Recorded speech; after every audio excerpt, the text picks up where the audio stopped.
Hi friends, শুভ দুপুর। Beauty Bengali ব্লগে সবাইকে ওয়েলকাম জানিয়ে আবারও আমার একটা মিনি ব্লগ নিয়ে চলে এসেছি।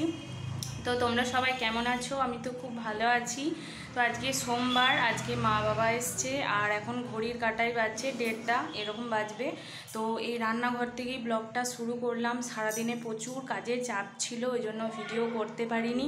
তো রান্না টান্না করে এদিকে সমস্ত গ্যাস মোছা, বাসন মাজা সমস্ত কমপ্লিট করে নিয়েছি। এবার সবাই মিলে খেতে বসবো, খেতে দেবো। এই যে বাসনগুলো নিয়ে যায়, খাবার দাবার সব রান্না এই ঘরে নিয়ে চলে এসেছি।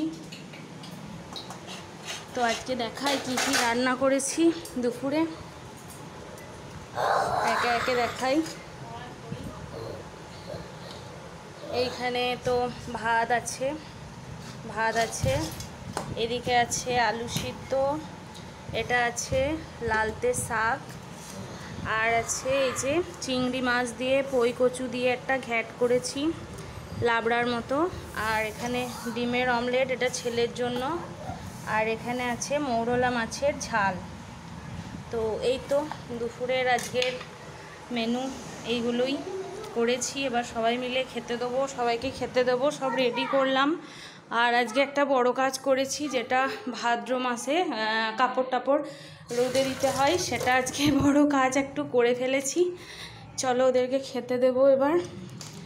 এই তো আজকে কাচাকুচি সেরকম একটা ছিল না, রোদটা খুব দিয়েছে। রোদ থেকে তুলে এই যে সব এখানে রাখা আছে, অর্ধেক শাড়ি দেওয়া হয়েছিল, এই যে চারিদিকে সব রাখা আছে। এগুলো আবার গোছ করে সমস্ত আলমারিতে রাখতে হবে। তো এইখানেই এখন রাখা হয়েছে। সারাদিনে তো প্রচুর কাজ, পারিনি। তো এগুলো সন্ধ্যের দিকে গুছিয়ে আলমারিতে রাখবো। খুব সুন্দরভাবে রোদ দিয়েছি, এখনও গরম আছে। আজকে রোদের যা জোর, বাপরে, তেমনি গরম। তো এটাই বড় কাজটা আজকে করেছি। তো এইটুকুই, ভিডিওটা আর বাড়াচ্ছি না, সন্ধেবেলায় আর একটা ভিডিও করব। তো এটা যদি ভালো লাগে লাইক কমেন্ট শেয়ার, আর চ্যানেলটা অবশ্যই সাবস্ক্রাইব করো, আমার পাশে থেকো। আর একটা কথা বলি, আমার ভিডিও সবাই দেখো, সেটা দেখি, কিন্তু সাবস্ক্রাইব করো না, দেখে চলে যাও কিন্তু সাবস্ক্রাইব করো না। প্লিজ বন্ধুরা, আমার পাশে থেকো, আমার চ্যানেলটা একটু সাবস্ক্রাইব করে দিও। দেখা হচ্ছে নেক্সট ভিডিও। এখনকার মতো টাটা।